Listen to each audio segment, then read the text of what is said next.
كوكو ليفي، إن شاء الله كما معكم بخير. اليوم حنشارك معكم بنيون على شكل شمعة، وصفة ناجحة 100%. اللي ما نجحتلاش كمل الفيديو تاعي.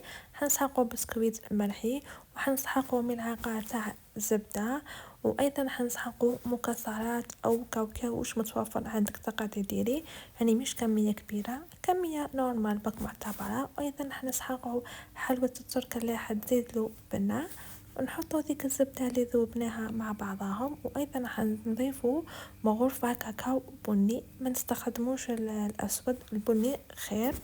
وايضا تقدروا تلمو باي حاجه عندكم، سواء مربى ولا عسل ولا حتى طوفيه. وبعد كنشكلوا العجينه تاعنا على شكل شموع، او ميم طون نضربوا في الشيكولا البيضه تاعنا، وعندكم تقيسوها بالماء.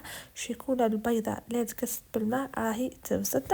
نشكلوا يعني البنيمه تاعنا ونحطوه في المجمد واحد الساعة ونص ولا ساعة هكذا باش يحكم روحو، تقدروا تخدموا به. يعني نصهم الوصفة هذه ما نجحت لهمش باسكو ليه البنيون يعني ما كانش حاكم روحو، هما يحطوا في الشيكولا وهو يطلق روحو، لازم يكون حاكم روحو. قلت لكم على الاقل ساعة في المجمد وتجيكم العملية سهلة وناجحة يعني.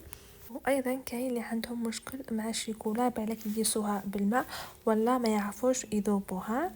كملت باقي الكميه هكذا، وشوفوا يا البنات راهو جا حاكم راحو، يعني هذيك البنيون تاعي ما مالي ما والو. وهذاك الباقي اللي قعد لي الفراغ راح نكملو بالمغرفه، وشغل تجيش مع ذايبه هكذا. جا حاكم روحو وجا هايل.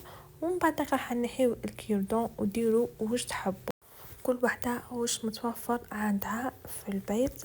اللي جربت الوصفة تخلي لي رايها في لي كومونتير، واللي ما جربتهاش تجربها، راهي وصفة ناجحة يعني.